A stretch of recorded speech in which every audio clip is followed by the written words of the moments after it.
요즘 며칠 동안 오늘은 괜찮은데 새벽 기도가 좀 늦어졌습니다.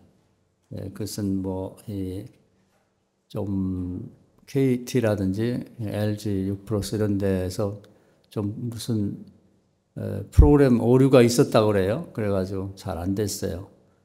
그래서 우리가 매일 하는 이제 새벽 기도만 그것이 이제 이렇게 자연스럽게 방송이 되려면 여러 가지 프로그램이 잘 맞아야 됩니다. 맞아야 돼. 그래서 하여튼 조명도 좋아야 되고 또 마이크도 좋아야 되고 그리고 또 컴퓨터도 좋아야 되고요.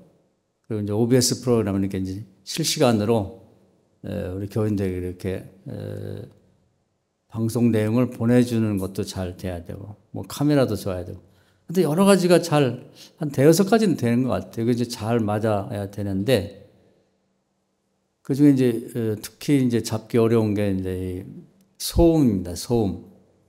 근데 지난번에 우리 한겨울대학 청년이 잘 이렇게 프로그램 하나를 우리나라에서 만든 걸 사서 요즘 설교하는 동안에는 이제 그 프로그램을 작동시키면 설교는 깨끗하기 때문에 소음이 잘 잡혀서 근데 이제 또 음악을 틀을 때는 이제 잘 안 돼가지고 이제 음악 틀 때는 시끄럽기도 한데 여러 가지가 잘 맞아야 돼요. 그런데 최근에 OBS 프로그램이라고 이제 이렇게 방송을 송출하는 그런 프로그램이 실시간으로 되는 건데 잘 접속이 안 돼요.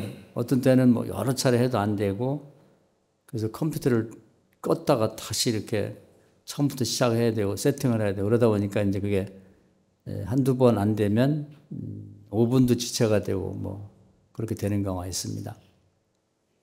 그래서 제가 그걸 보면서 성경에 보면 이제 온전해야 된다 이런 말씀을 많이 하는데 늘 하는 방송이라 할지라도 그 프로그램의 여러 가지가 이렇게 온전하지 않으면 안 되는 거예요. 꼭 필요한데도 안 되는 거죠.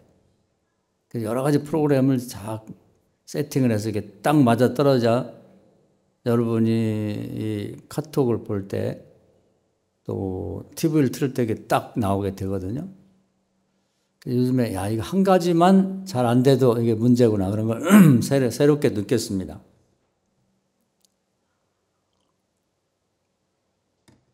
그래서 우리는 이제 오늘 말씀에 보면 신앙생활이 기본적으로 영적 전쟁이다.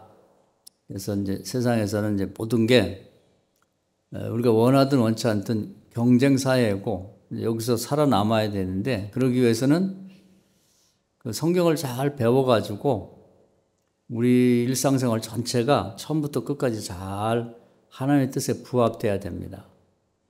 그것이 한 군데라도 이제 어긋나면 결과가 안 좋은 거예요. 결과가 있어도 이제 나중에 무효가 돼버리죠. 그래서 제가 늘 마음속에 이제 이렇게 자주 묵상하는 말씀은 민수기 6장입니다. 온전치 못하면 그것은 죄가 되고 무효가 된다. 이제 그 말씀인데 온전하게 어떻게 할 것인가를 오늘 그 생각을 좀 하시면서 말씀을 들으면 좋을 것 같아요. 어떻게 온전하게 될 건가? 그래서 이제 하나님은 이제 시작과 중간과 끝과 그 이후까지도 다 계획이 있고 거기에 대해서 하나하나 말씀을 주세요. 이제 그걸 다 잘 들어야 됩니다. 그래야 온전하게 되는 거예요. 그렇지 않으면 우리가 원하는 걸 얻지를 못하고 또 얻었어도 그것이 무효가 됩니다. 그래서 이제 성경은 이제 그런 걸 이야기를 잘 할 수 있도록 이제 이렇게 전에 있었던 예죠. 어떤 판례라고 할까요? 판결의 예 같은 걸 많이 이렇게 만들어 두셨어요. 그 중에 내가 필요한 것, 내가 읽어가지고 은혜가 되는 걸 지난번에 말씀 주셨죠? 눈여겨봐야 됩니다. 눈여겨봐서 이게 이렇게 되는구나 하고 그걸 내 것으로 만드셔야 돼. 그리고 그걸 이제 바탕에 놓고 나의 일상생활의 신앙생활을 잘 이렇게 검토를 자꾸 해봐야 됩니다. 우리가 공부 잘하는 아이들이 시험 볼 때도 정답을 써놓고 이제 이게 맞았는지 틀렸는지 다시 한번 이렇게 확인하잖아요. 그런 방식으로 신앙생활 하셔야 됩니다. 그래서 어떻게 보면 별거 아닌 이제 방송 하나도 깨끗하게 이렇게 정시에 교인들의 송축을 하는 그 문제도 여러 가지가 이렇게 잘 맞아야 가능한데, 하물며 우리 인생이 죽고 사는 문제, 성공하느냐 마느냐 하는 영적인 문제가 아무렇게 해서 된다고 생각하면 안 돼요. 정교하게, 정밀하게 이제 이렇게 우리가 신앙생활을 해 나가야 된다, 이렇게 보면 되겠습니다.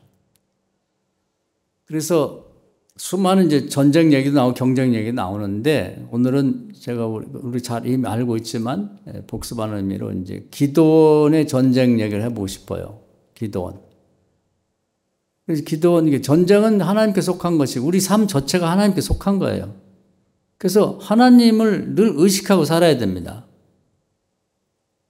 그러니까 사사기 시대의 가장 타락한 신앙생활은 뭐냐면 하나님을 의식하지 않는 거예요. 하나님 무시하는 거예요. 하나님은 있는데도 불구하고 하나님에 대해 전혀 의식하지 않고 사는 거죠. 그래서 그걸 뭐라고 표현하냐면 왕이 있는데도 왕이 없는 것처럼 산다. 그리고 성경 말씀인 하나님 말씀이 분명히 주어졌는데 그걸 싹 무시해버리고 자기 소견에 좋은 대로 내 생각을 그건 하나님 말씀을 대신해서 그리고 높여 사는 거죠. 이걸 성경에서는 생각의 우상이라고 해요. 생각의 우상. 하나님 말씀보다 내 생각을 앞세우는 거죠. 이런 사람에게 될 일이 없는 거예요. 그런 사람까지 하나님이 도와주지는 않거든요. 그래서 이제 전쟁이 터졌다 그러면 이제 이 기드온 때 이제 그 주변에 세 나라가 연합해서 이스라엘 공격해 옵니다. 그래서 미디안, 아멜렉, 동방족속 이렇게 해서 대략 5만 명씩 잡아갖고 거기 이제 성경에 나와 있어요. 13만 5천 명이라고. 엄청난, 요즘 13만 5천 명은 별거 아닌 것 생각해도 그 굉장히 많은 군대입니다. 그래서 그걸 연합해갖고 공격해 오니까 이스라엘 백성으로서는 당해낼 도리가 없는 거죠. 한 나라씩 하고 이렇게 붙어도 이게 이길까 말까 하는데 세 나라가 군사력을 이렇게 모아가지고 오니까 이겨낼 재간이 없는 거죠. 그래서 이제 기도원이 하나님께 기도를 합니다. 하나님 도와주십시오. 그게 이제 시작이죠. 이게 시작. 그래서 이제 하나님께 이제 기도해서 응답을 받아야 되는 거예요.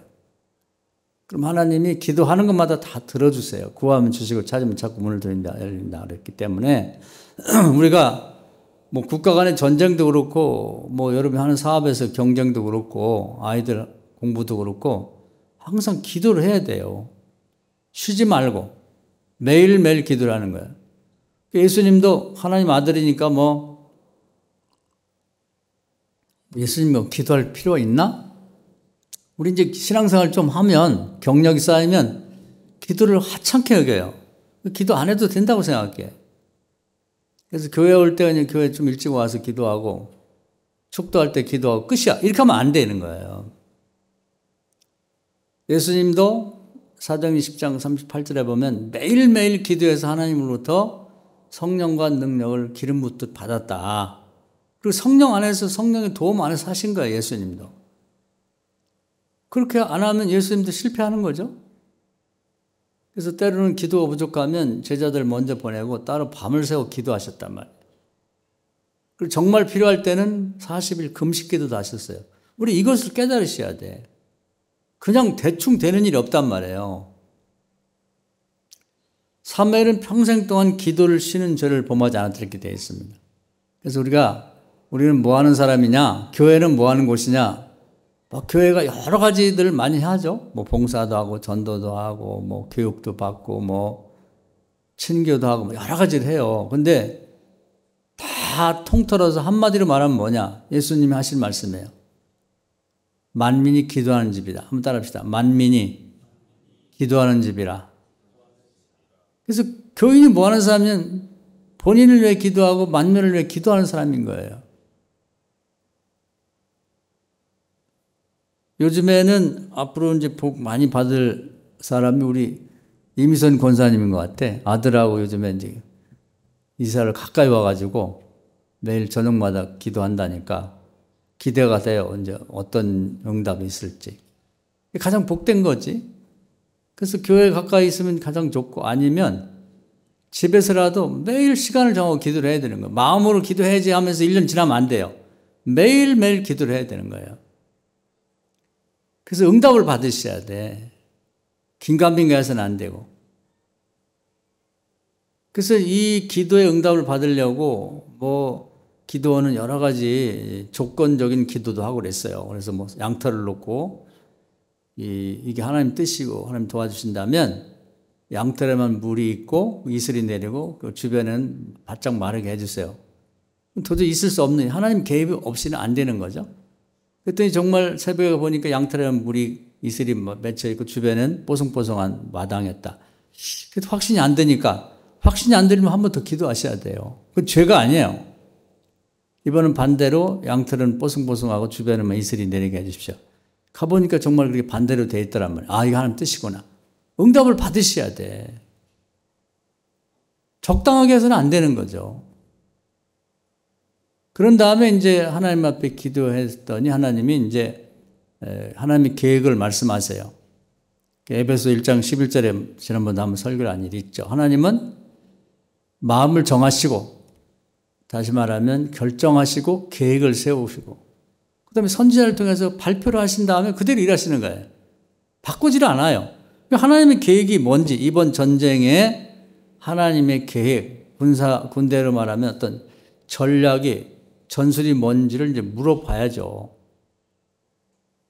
그래서 하나님은 같이 일하는 거예요. 그래서 고린도전서에 보면 너희는 나의 밭이고 즉 하나님이 우리를 통해서 뭔가 열매를 거두시고 또 너희는 나의 동역자다. 너네 밭이 네 마음밭을 갈고 실제 밭을 갈 때 네가 나를 도와서 같이 하자. 네 일이니까 너도 참여해. 이거거든요.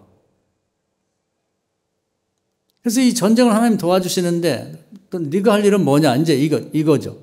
그러니까 하나님이 이제 작전을 말씀해 주세요. 근데 기도하지 않으면 우리가 하나님의 속을 어떻게 알겠어요? 하나님의 마음을 어떻게 아냐고. 어떤 계획을 알 수가 없잖아. 그래서 그걸 알 때까지 기도하는 게 필요한 거예요. 그랬더니 이제 하나님이 이 기도원에게 이제 작전을 쭉 말씀하시는데 사람으로서는 도저히 이해할 수 없는 얘기를 하는 거예요. 그래가지고 이제 군인을 모았어요. 근데 저기는 13만 5천 명인데 모아보니까 한 3만 명 좀 넘어요. 그러니까 이것도 상대가 안 되지. 그냥 인간적인 생각으로는 저게 15만 명이면 우리도 적어도 15만 명은 군인을 모아야죠. 아니면 20만 명이면 더 좋겠지? 우리 계산대로 그래 한단 말이에요. 근데 이건 하나님의 도움이 없이 우리 사람끼리 싸운다면 그게 맞는 얘기예요. 그럼 하나님의 도움이라는 게 항상 전제를 하고 우리는 생각해.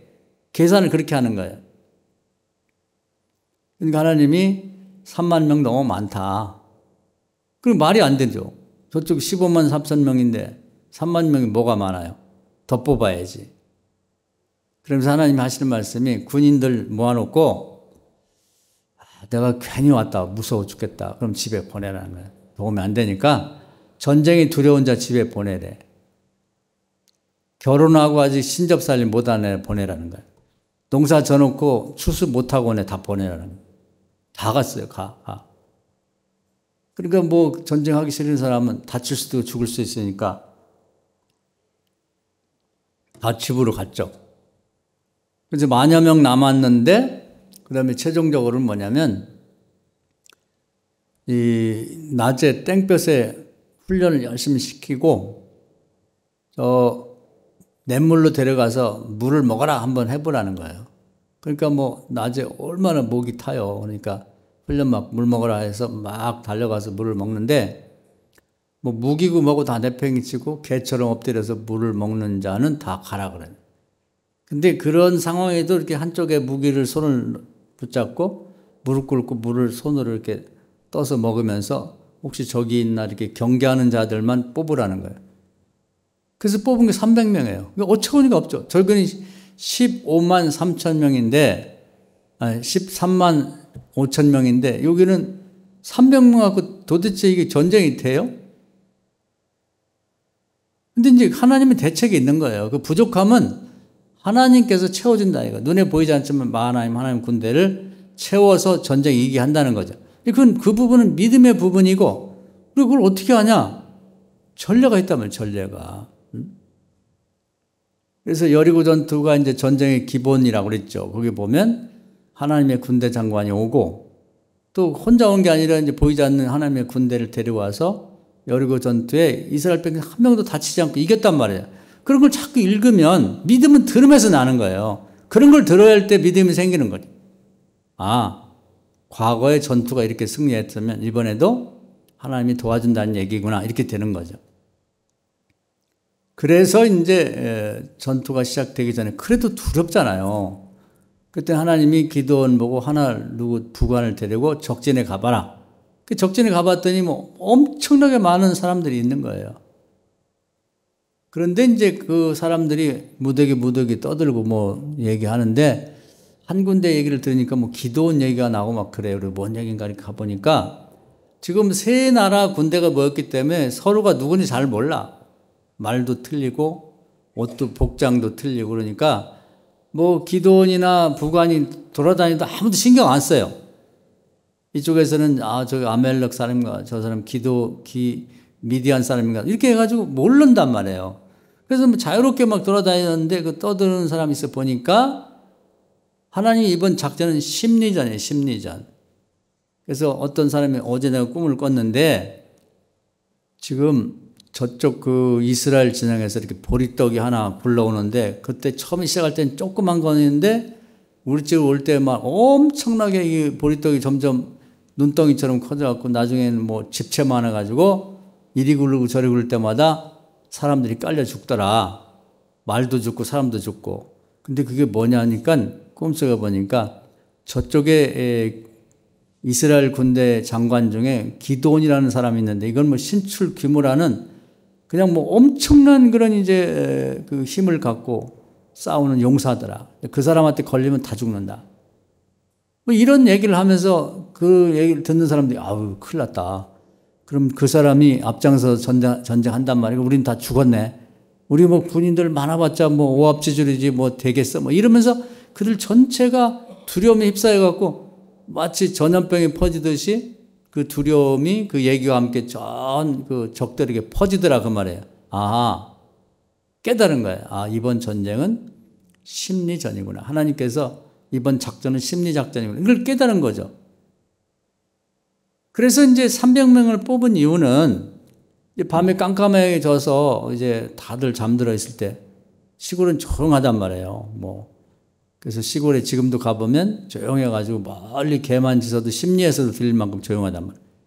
그리고 이제 다들 피곤해서 잠들어 있을 때 보초를 이렇게 서로 교대하는 시간을 생각해 공격의 시간을 정해가지고 뭐 이제 300명 정신이 바짝 차리고 군기가 바짝 들은 사람들을 300명 뽑아서 가슴에 항아리 하나씩 품게 만들고 그 속에다가 불 붙인 그 횃불을 집어넣어 뚜껑을 닫아서 속에는 불이 있지만 겉에 안 보이게 그리고 허리에는 나팔을 하나씩 차고 그리고 한쪽에는 칼을 들고 칼을 차고 이렇게 해서 이제 뺑 둘러서 이렇게 적들이 있는 그 주변에 300명이 쭉 서 있단 말이에요.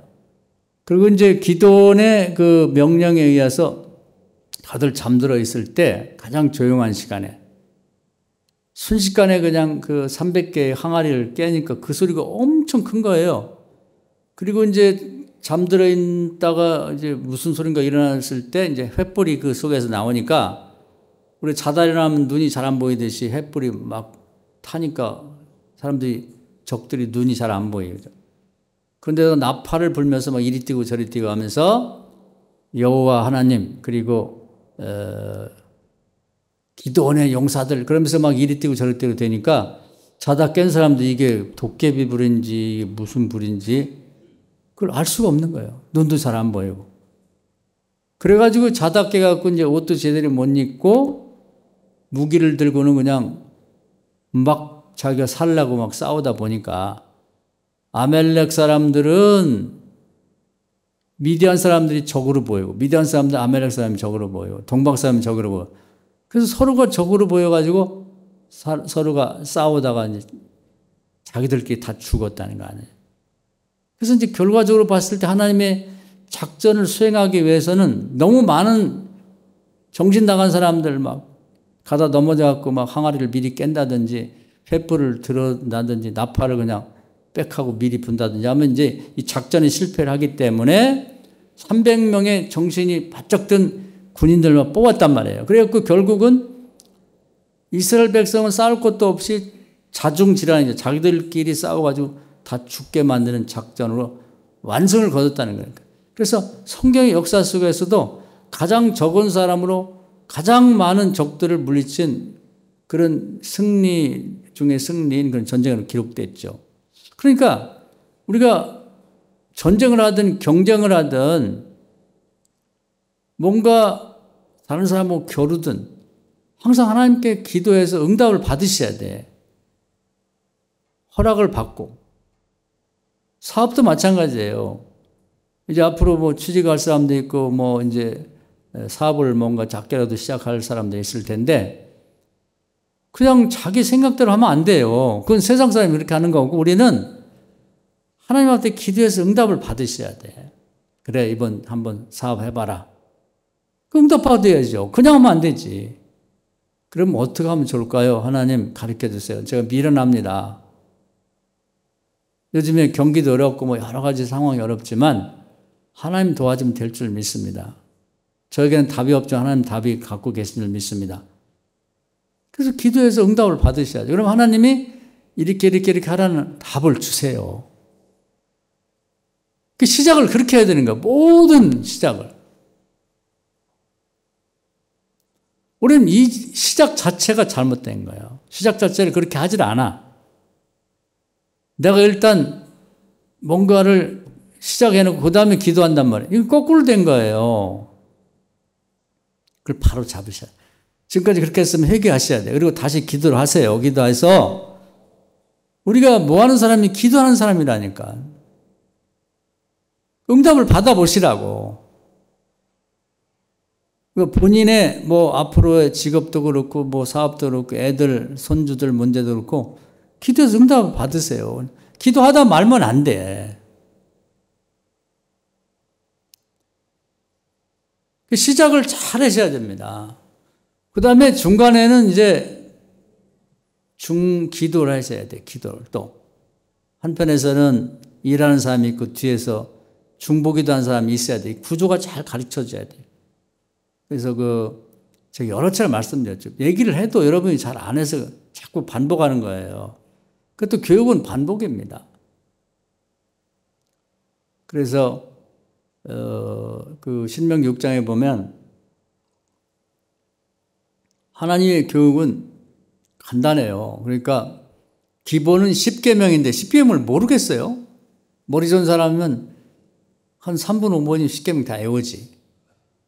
그런데 그걸 계속해서 아빠하고 자식하고 내외관이 걸어가면서 누웠을 때 앉았을 때 계속 그걸 다시 설명하고 다시 얘기를 반복해서 너 어떻게 생각하니? 물어보고. 심지어는 이마에다 이렇게, 묶어갖고 주머니를 달아서 그 빼본다고. 시청 갖고, 눈으로 보고 입술로 고백하고. 또 문 들락나갈 때 문설주에다가 매주자라고 하는 게 통을 이렇게 만들어서 달아놓고, 거기다 십계명을 써놓고, 들어갈 때 빼보고, 나갈 때 빼보고. 끊임없이 반복해서 아주 이 마음판에 새겨지도록, 돌판에 새겨졌던 하나님이 그 돌판에 새겨졌던 말씀이 마음판에 새겨졌던 반복을 하는 거예요. 그리고 동네 어귀에도 큰 돌을 갖다 놓고 거기다 십계명을 써놓고 들어갈 때 입으로 중얼중얼하고 나갈 때 중얼중얼하고 걸어다닐 때도 입술로 고백을 하라는 거예요. 그래서 이 다윗이 그걸 이제 시편에 보면 나와요. 머리로 생각하는 게 묵상이라고 그러고 입술로 읍조려 중얼중얼. 유행가를 읍조릴 게 아니라 하나님 말씀은 읍조리라는 거예요. 읍조려. 그래야 이제 그 영의 양식이 되는 거예요. 영의 양식. 영이 성장을 하는 거죠. 그렇게 해서 그 말씀을 우리가 늘 마음판에 새기고 반복해서 그대로 실천해야 되는데 제가 말씀드리는 이 모든 일에 대해서도 시작도 응답받고 중간에도 응답받고 그 다음에 뒤에서 이렇게 중보기도 하는 걸 그걸 늘 생각을 하고 계셔야지 그걸 실천하는 거예요. 애들 학교 보내놓고도 또 시험장에 보내놓고도 일터에 보내놓고도 뒤에서 반드시 기도하는 사람이 있어야 그 아이가 앞으로 그냥 학교만 왔다 갔다 하고 직장 왔다 갔다 하는 애하고는 달라요. 하나님이 뒤에서 받쳐주시거든. 돕는 자를 붙여주시고 또 그를 앞에서 끌어주는 사람, 키워주는 사람을 붙여주신단 말이에요. 그건 우연히 그냥 내버려둬도 걔는 워낙 똑똑하니까 뭐 어디 가도 잘할 거야. 아니에요. 요즘 애들 다 똑똑해요.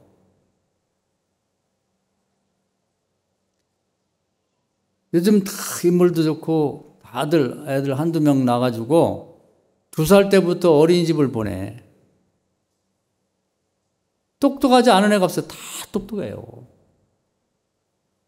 그러니까 우리 믿는 자들이 가진 이 이점을 우리가 활용을 해야지. 하나님 그걸 쓰라는 거예요. 하나님 도움 받아라.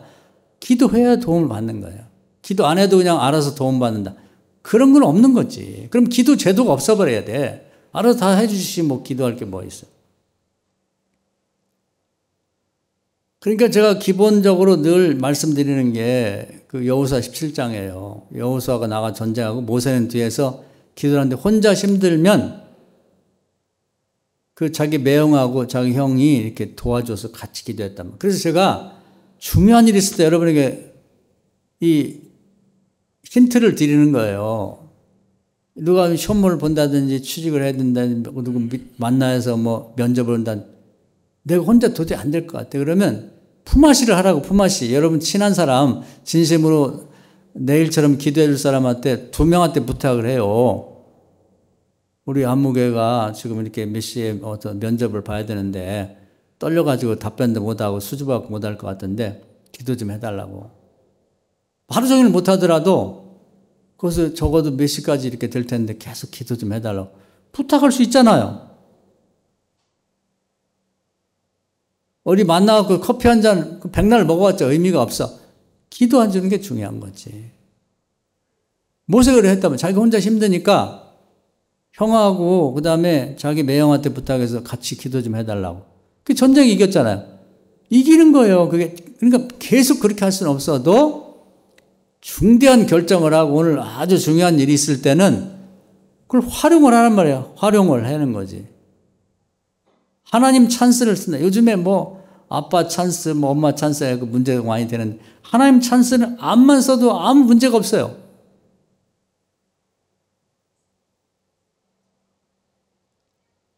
요즘에 뭐 군대 간 자기 아들 뭐 휴가도 막 마음대로 쓰고 막 그래서 뭐 엄마나 아버지가 무슨 뭐 국회의원이고 뭐 높은 사람이라고 해갖고 그 문제가 많이 불거지고 그러잖아요. 그리고 뭐 아빠 찬스, 엄마 찬스 얘기하는데 우리는 하나님 찬스를 쓰시라고. 할렐루야. 마음껏 쓰란 말이에요. 이런 우리마저가 아닌 특권을 왜 안 쓰냔 말이지. 그렇게 중간을 항상 그렇게 하셔야 돼. 그 다음에 3번째는 마무리예요. 전쟁이 끝났을 때는 대개는 이제 중간까지 잘하는데 이 마무리가 안 된 사람이 있어요. 전쟁에 승리했을 때 어떻게 해야 되는지 또 물어보셔야 돼. 여러분이 원하는 거 얻었을 때, 아이들이 학교를 들어갔을 때, 뭔가 투자를 해서 크게 뭐 돈을 벌었을 때, 사업에 잘 나갈 때, 하나님 어떻게 해야 될까요? 물어봐야 된단 말이에요. 근데 미련한 사람은 호세아 4장에 나와 있어요. 번성할수록 타락한다고. 아, 이게 참, 잘 나갈 때 타락을 해. 이제 망하는 거지, 그거 이제. 바람이 나는 겨가 되는 거예요. 반드시 물어봐야 되는 거예요. 그러면 한 가지 한 가지 사안에 대해서 하나님이 그 마무리 작업을 어떻게 하라는 것이 다 계획이 있어요. 하나님 계획은 완벽합니다. 처음부터 끝까지. 근데 이걸 잘 모르면 성공해놓고 망하는 거지. 그러니까 전쟁에도 그래요. 승리를 해놓은 다음에 여르그 전투에서는 거기서 나온 전리품을 다 하나님께 바치라. 그리고 금은 동처는 하나님의 곳간에 바치라. 이렇게 되어 있고 아이성 전투에는 네가 다 가져라. 이렇게 된 거예요. 근데 다윗이 그 블레셋에 망명 갔을 때 그 아멜렉 족속과 전쟁했을 때는 전리품을 이제 전쟁에 참여하는 사람들하고 참여하는 사람 똑같이 나누라. 그 하나님의 말씀이에요. 그럼 그렇게 해야 되는 거예요. 전쟁에 참여하는 사람 불만이 많지. 뭐 아프다, 뭐 피곤하다 안 간 사람들이 200명이고 전쟁에 참여한 사람이 400명인데 전쟁 갔다 온 사람은 기분 나쁘잖아요. 다치기도 하고 뭐 힘들게 전리품을 낑낑 뭐 미고 지고 끌고 해가지고 왔는데 그냥 전쟁에 안 가고 핑계대고 시내가 앉아 발 닦고 앉아 그늘에서 뭐 노닥거리고 있는 사람들한테 다 주라니까 화가 나죠. 하나님이 주라니까 줘야지. 다윗이 혼을 내면서 이 전쟁에 하나님이 이기게 하신 거지 니네들이만 싸워갖고 이긴 거냐. 하나님 나눠주라니까 똑같이 이렇게 나눠줬단 말이에요. 그리고 또 남은 전리품을 하나님께서 조금씩 싸가지고 그동안 도와줬던 그 유다 지파의 지도자들 집안에 다 선물로 보내라. 요즘에 명절 되면은 뭐들 또 일하시고 그런 분들을 이제 인사할 분들에게 뭐 보내잖아요. 그러듯이 그동안 너무 없이 살았는데 이번에 전리품이 이제 넉넉히 생겼으니까 보내라는 거예요. 보내야죠. 사람들이 불만이 많지. 우리도 먹을 게 없는데 왜 보내냐? 하나님 보내라면 보내는 거예요. 이런 걸 잘 하셔야 돼. 이번에 여러분이 명절 돼서도 여러분 사업과 관련된 사람이든지 기도하면서 보내라면 보내세요. 사과를 한 박씩 보내든지 그런 게 순종을 해야 돼. 보냈단 말이에요. 아깝지. 우리도 먹을 게 부족한데. 근데 그것이 보내라는 이유를 나중에 알게 됐어요. 국내에 사울왕이 죽고 이제 공백이 생기니까 그걸 받은 그 유다 지파의 지도자들이 감격해갖고 없는 사람이 참 옛날에 공을 알고 이렇게 성의표를 했구나. 돈으로 따지면 몇 푼 안 되지. 자기 집에는 먹지도 않을 거지. 그렇지만 그 너무 고맙고 이렇게 벌써 무슨 신앙도 중요하지 않은 사람이 됐다. 다윗은. 그래서 다윗을 그 사람들이 초청해서 먼저 유다 지파의 근거진 헤브론에서 왕을 삼은 거예요. 그게 다 연관이 되어 있는 거예요. 이유가 있는 거예요. 하나님이 하라고 할 때는. 그게 마무리를 잘 하셔야 돼. 그 세 가지를 잘해야죠. 시작을 잘해야 되고 중간에는 중보기도 하는 자, 일하는 자가 있어야 되고 세 번째는 그 결과가 나타났을 때 거기에 해당하는 하나님께 기도해서 응답받아 그대로 처리해야지. 다 다르죠? 다 가져라. 하나님께 바쳐라. 그리고 공평하게 나누고 그동안에 너에게 도움을 줬던 사람들에게 인사치레를 해라. 그걸 순종을 해야 되는 거예요. 내 마음대로 하면 안 된단 말이죠.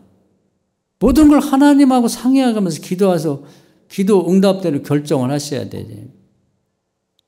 그리고 순종하셔야 된단 말이에요. 그러면 다 이유가 있어요. 왜 그렇게 하라고 하는지 나중에 보면 밝혀져.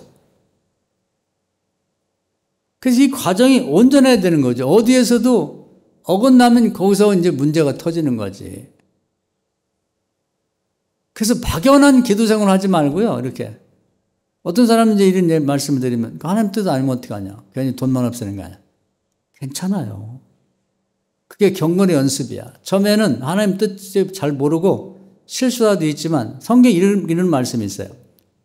비록 하나님 뜻으로 기도하고 뜻인 줄 알고 실수를 해도 누구한테 선물 안 해도 되는데 선물한 거야. 그러니까 하나님 뜻인 줄 알고. 그러면 하나님이 내가 받았다고 생각하고 간주하고 보상을 해주겠다는 거예요. 그러니까 하나님 뜻인 줄 알고 행한 것은 하나님이 책임을 져주신다고. 그러니까 우리에게 손해날 일은 하나도 없어요.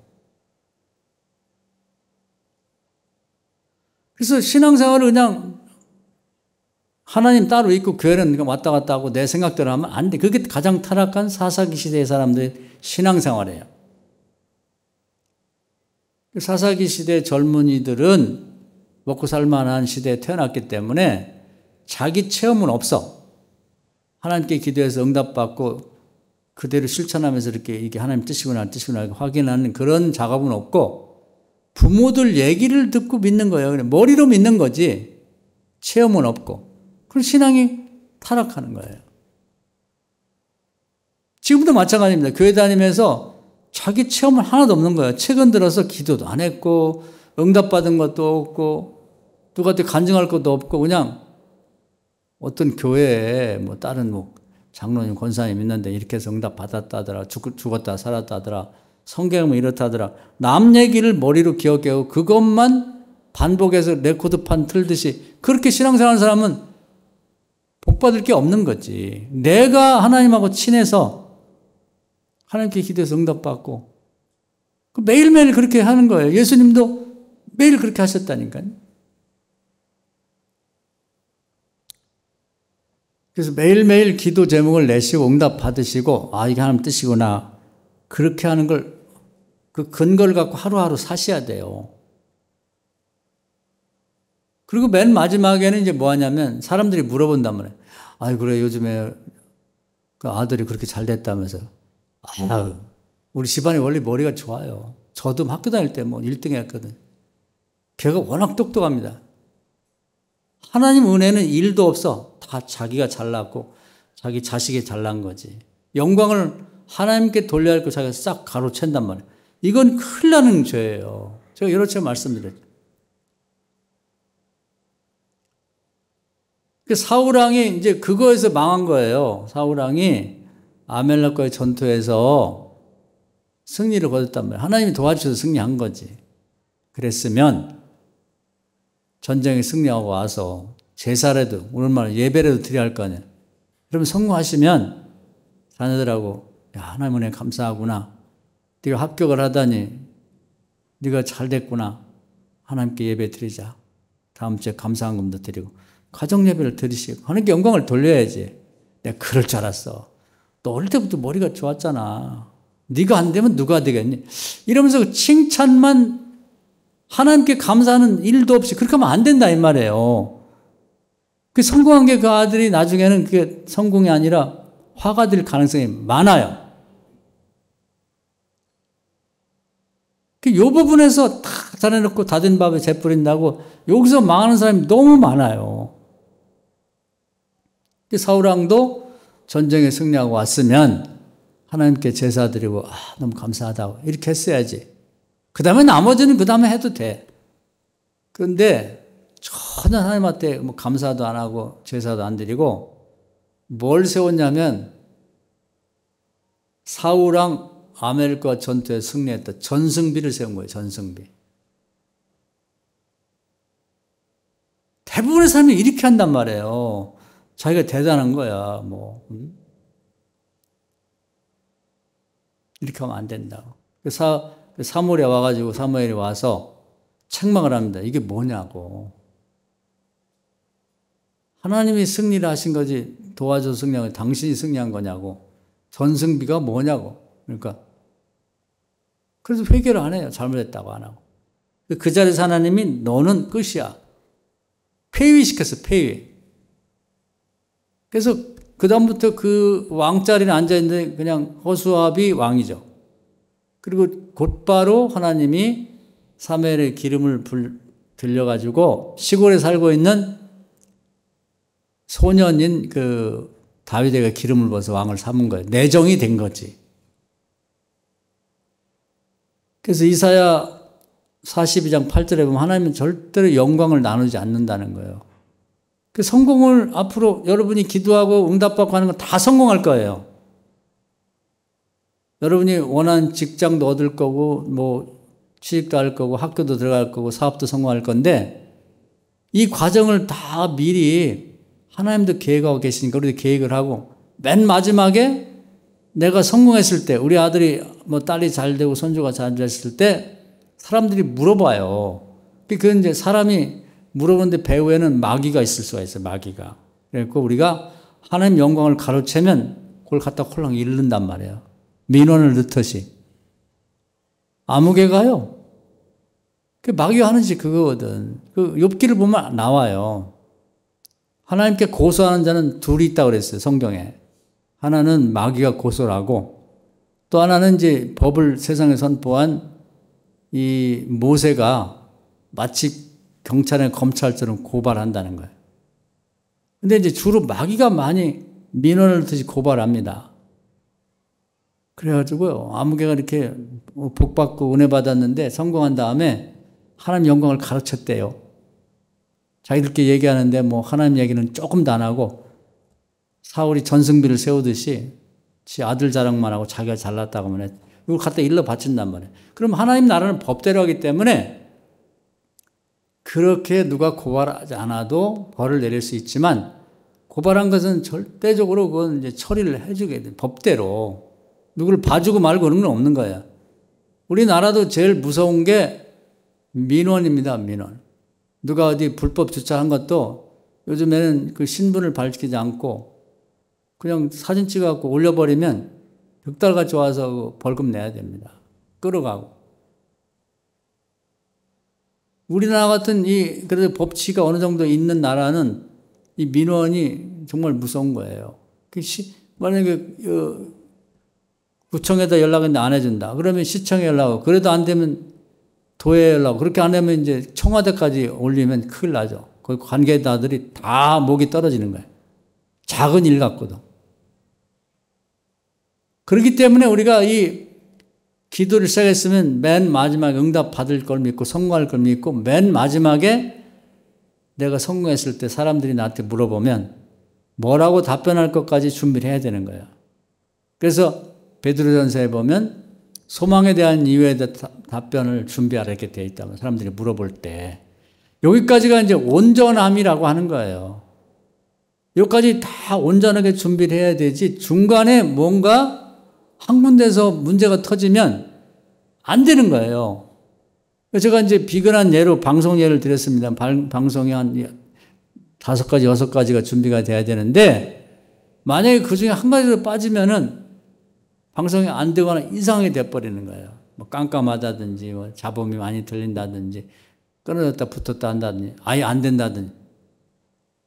그런 것처럼 작은 일에도 온전함을 추구하셔야 돼요. 온전함을. 하나님의 일에는 하나님이 에베소 1장 말씀드린 것처럼 모든 것을 작정하시고 계획하시고 선포하시고 그대로 하시는 하나님이기 때문에 모든 사안에 대해서 특히 중요한 사안에 대해서 여러분이 이걸 정확히 아시고 이 과정을 머릿속에 숙지하시고 계속 반복해서 되뇌이셔야 돼요. 기도 응답받고 시작해야 된다. 지금 안 해도 돼요. 우리는 지금 당장 안 하면 막 큰일 나는 줄 아는데 하나님이 우리를 되게 하고 안 되게 하는 거지 지금 시작했냐 나중에 했냐 그건 중요하지 않아요. 기도 한 번도 안 하고 예를 들어서 여러분이 뭐 다니던 직장을 다 그만두고 뭐 또 대출 받아서 뭐 사업을 한다. 집을 담보 잡혀서 사업을 한다. 이 중대한 일을 시작할 때 어떻게 하나님한테 일주일도 기도도 안 해보고 금식도 안 해보고 응답도 안 받고 시작하죠? 무슨 배짱으로. 하나님 도와주겠지. 안 도와줘요. 기도 안 하고 하는데 누가 도와줘? 여호수아 같은 사람도 아이성 전투할 때 기도 안 하고 자기 그동안에 싸웠던 뭐 광야에서도 많이 싸웠거든요. 모세가 지도자일 때도 대표로 싸우고 또 여리고성 전투 큰 전투에서 이기고 자기 경력을 생각하는 거예요. 내가 말이야. 그동안 전쟁을 한두 번 해봐? 여리고성 같이 큰 전투에 내가 이겼는데 아이성은 여리고보다 10분의 1밖에 안 되는데 뭐 기도하고 뭐 할 게 뭐 자시고 할 게 뭐가 있어 그냥 하면 돼. 안 돼요. 여러분이 과거에 수백억짜리 무슨 사업을 했더라도 100만 원, 200만 원 갖고 시작하는 사업이라도 다시 기도하셔야 돼. 내가 수백억 재산 갖고 사업된 사람인데 뭐 이까지 그 100만 원, 200만 원, 1000만 원, 2만 원 갖고 이걸 뭘 기도해 그냥 땅 짓고 염치 안 된다니까요. 안 되는 거야. 그래서 여호수아가 그러다 망한 거예요. 기도하셔야지. 애들도 초등학교 들어갈 때 기도했지만 중학교, 고등학교, 대학교 갈 때 또 취직할 때 결혼할 때 기도하셔야지. 얘는 원래 잘 되니까 하나님 알아서 할 거야. 안 돼요. 안 돼. 사무엘하 보면은 굉장히 중요한 내용을 제가 가끔 말씀드렸죠. 전쟁도 블레셋과 다윗이 전쟁할 때 오전 전쟁할 때 기도해서 응답 받았어요.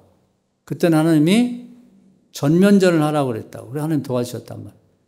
그럼 오후에 전쟁을 해. 그 똑같은 적들하고 전쟁하는데 귀찮잖아요. 아니 오전에 이겼으면 됐지 뭐 또 오후에 또 기도해. 아니에요. 오전 전투하고 오후 전투는 달라. 하나님께 이제 다윗은 그 점을 너무나 얄미울 정도로 잘 알아요. 성경의 역사와 전쟁사에 대해서 정확히 알고 있단 말이에요. 또 기도를 해. 그때 하나님 이번에는 다른 작전 말씀해 주신단 말이에요. 이번에는 전면적으로 가서 맞서서 전쟁하지 말고 매복 전쟁을 하라. 그리고 뽕나무가 있는데 뽕나무 그 숲에 숨어 있다가 적들이 가까이 와서 맨 앞장선 사람들이 그 뽕나무 잎사귀를 밟는 소리가 들릴 때 공격해라. 이렇게 정확하게 작전 지시를 한단 말이에요. 만약에 그런 작전 지시를 기도 안 했으면 어떻게 알겠어요? 이번에도 아까 아침에 이겼으니까 또 와 하고 갔으면 하나님 안 도와주지. 그랬으면 패배했을 거예요. 다윗은 두 번째도 전쟁에 대해서 기도하고 오후 전쟁에 대해서 응답을 받고 그 뒤로 해서 이번에 완전히 이제 전쟁을 끝내버렸죠. 이걸 배우면 되는 거예요. 그래서 우리가 신앙생활을 오래 했고 열심히들 했는데 이 부분을 잘 모르기 때문에 잘 나가다가 어떤 사람은 시작은 잘해. 중간까지도 잘하는데 마무리에서 잘못돼요. 그리고 마무리까지도 잘했는데 사람들이 물어볼 때 아유 이번에 이렇게 사업이 잘 됐다며요. 사업이 성공했다며. 아 제가요. 원래 뭐 내가 뭐 이거 안 해도 나는 성공할 사람이에요. 내가 뭐 우리 아버지 때도 사업을 잘했고요. 자기 자랑 아니라고 하면 입에서 침이 튈 정도로 하나님 얘기는 일도 안 해. 자기가 잘난 거지. 이거 망하는 게 아니에요. 그거 얼마 못 가고 그냥 완전히 망해버립니다. 그래서 여러분이 여기까지 완벽하게 숙지를 하시고 있어야 되는데 제가 말씀드린 게 꽤 길죠. 온전해야 돼 이렇게. 이걸 오늘 이제 우리 한결이가 열심히 해서 이제 이렇게 잘 편집돼 가지고 이제 올려놓을 거예요. 다시 한번 보세요. 이것만 알면 여러분이 정말 일생 살아가는데 99%는 성리하는 삶을 산다고 보면 돼요. 근데 교인인데 왜 안 되냐? 여기서 뭔가 미스가 난 거예요. 뭔가 시작이 잘못됐든 중간이 잘못됐든 마무리가 잘못됐든 끝난 다음에 하나님께 돌려야 할 영광을 자기가 취하고 자기 자식이나 가족들 집단 조상까지 들먹이면서 우리 조상 때는요 우리가 그냥 시골에서 우리 땅 안 받고는 갈 수 없었어요. 그렇게 부자였으면. 옛날에 부자였던 게 뭔 상관이야. 그 쓸데없는 걸 가져다가 자랑거리를 하나님하고 돌려야 될 영광은 하나도 얘기를 안 해. 이게 망하는 길로 간단 말이에요. 그래서 여기까지 여러분이 정확히 이해를 하시고 아주 이걸 여러 차례 머릿속에 이렇게 잡고 생각을 하시면서 그동안 여러분 어떻게 일을 해오셨는지, 여러분 지금 하고 있는 일들이 잘 되시나요? 자녀들 문제, 여러분 하는 사업이나 여러 가지 부모들과 관련된 일이나 잘 되세요, 지금? 안 되면 조상 탓이라고 그러고 또는 무슨 대통령이 어떻고 국회의원들이 쓸모가 없고 무슨 중국이 어쩌고 그런 원인이 있긴 있지만 근본적인 원인은 아니에요. 다 자기 자신에게 문제가 있는 거예요. 그래서 이 온전함을 그렇게 성경에서 강조하는 이유가 여기에 있는 겁니다. 그래서 성경에서 보면은 실수도 있었지만 다윗을 공부해 보면 이 사람은 정확하게 알고 있는 거예요. 이 공식처럼 정확히 알고 있고 거기에 과정에 딱 맞게 이렇게 일을 해요. 마무리까지도. 그래서 자기가 성공했을 때 하나님이 나를 이렇게 보잘것없는 나를 이렇게 왕까지 시켜서 얼마나 감사한가. 내가 어떻게 하면 하나님을 기쁘시게 할까. 그래서 하나님에게 아름다운 집도 져드리겠다고. 아무도 상상한 일이 아니야. 놀랍잖아요? 하나님 제사를 좋아하시는데 제사장들이 죽고 망하는 바람에 제사를 오랫동안 받으시지 못했으니까 그동안 못 받으신 제사도 내가 다 받도록 해드려야지. 제사장들을 모아갖고 24패로 나눠갖고 하루에 24번을 제사를 드린 거예요. 와, 이뻐할 수밖에 없잖아요? 그것도 38년 동안 자기가 왕으로 있는 동안에 전무후무한 일을 지금도 못해요. 아무도. 아담 때부터 지금까지 이 수많은 사람들이 나오고 목사도 나오고 교회도 나왔지만 다윗처럼 해본 사람이 없어. 하나님이 찬양을 좋아하신다는 걸 알고 자기도 찬양을 작사 작곡하고 전국에서 오디션을 통해서 찬양을 작사 작곡 잘하는 사람 뽑아서 계속 작사 작곡을 시키고 하나님께 제사 드리는 매일매일 새 찬양을 갖다 불러드렸다고. 와, 하나님께 영광 돌리는. 한번 양심적으로 공부를 해보면 다윗은 왜 하나님이 다윗을 기뻐하는지 구약성경 전체 3분의 1이 다윗 얘기예요. 이걸 정확히 알고 있는 사람이에요. 마지막에 하나님께 영광 돌리는 건 누구도 따라갈 수 없는 거예요. 그걸 완벽하게 알고 있고 그렇게 된 이유는 시편 1편에 보면 이런 내용들을 주야로 묵상하면서 뼈골에 아주 사무치도록 베끼도록 그걸 알고 있고 정확하게 거기에 맞춰서 일을 하는 거지. 다윗은 수많은 전쟁을 했지만 일생 동안 한 번도 패한 일이 없어요. 왜? 여기대로 딱 하니까 공식대로. 이걸 배워야 되는 거예요. 그냥 교회를 우리가 왔다 갔다 한다고 해서 저절로 잘 된다. 그건 미신이에요. 미신이라고. 절대 그냥 잘 될 수 없는 거죠. 정확하게 하나님 하실 말씀에 딱딱 맞춰서 일할 때 그건 뭐 정확하게 응답이 오는 거고. 그래서 성경은 진리라고 말하는 거예요. 오늘 이 말씀 은혜가 되셔서 이제 가을이 됐습니다. 이제는 결실의 때가 왔는데 우리는 올해 이제 또 기도하고 소원하는 것도 또 응답하고 결실을 맺어야죠. 안 그러면 올해도 피롱하는 거예요. 신앙생활하면서 기도하면서 제대로 응답 못 받고 올해도 허송세월 하는 거 너무 아깝잖아요. 우리 한 사람이 제대로 알게 되면 우리와 더불어 가족이나 주변 사람까지도 다 그 혜택을 보게 되는 거고 우리가 제대로 알고 복 받고 간증하게 되고 하나님 영광 돌리면 그 주변 사람들도 다 영향을 받아요. 아, 이렇게 신앙생활 하는구나. 부모가 잘해야 자식들이 배우죠. 그리고 애들한테도 할 얘기가 있는 거지 그냥. 그래 어떻게 요즘에 밥 잘 먹고 잘 지내냐? 교회 좀 나가야지 이제는. 이런 식으로 해가지고는 되겠어요? 안 되지. 기도해야지. 세게 기도하고. 그러면 애들 입에서 아버지 나도 이제 교회 좀 다녀야겠어. 이 얘기가 나온다니까요. 왜? 하나님이 도와주시니까. 이 말씀 은혜가 되셔서 올 가을에는 풍성한 결실을 많이 맺는 신앙생활 하기를 주의 이름으로 축원합니다. 아멘. 주여 한번 하고 통성으로 기도하겠습니다. 하나님 오늘 주신 말씀대로 정말 모든 과정을 주의 뜻대로 순종하며 살겠습니다. 기도합시다. 주여 오늘도 귀한 말씀을 해주심을 감사합니다. 결실의 계절이 왔습니다. 만물은 열매를 맺고 소출을 내는데 우리는 그저 인생이 70일 강건한 80이라 했는데 오랜 신앙생활에서도 별 소득 없이 지내고 있습니다. 오늘 주신 말씀을 뼈골에 새기고 주야를 묵상하면서 작은 일부터 큰 일까지 이 진리에 맞춰서 절대적으로 신앙생활 함으로써 하나님께 옳다 인정받고 다윗처럼 평생 수많은 전쟁을 했어도 한 번도 패한 일 없이 승리하고 어떻게 하면 하나님을 기쁘시게 할까 생각하면서 마지막에 영광도 잘 돌린 것처럼 이렇게 완전한 신앙생활 우리 교인들 다 되게 하여 주시옵소서. 예수님의 이름으로 기도합나이다. 아멘.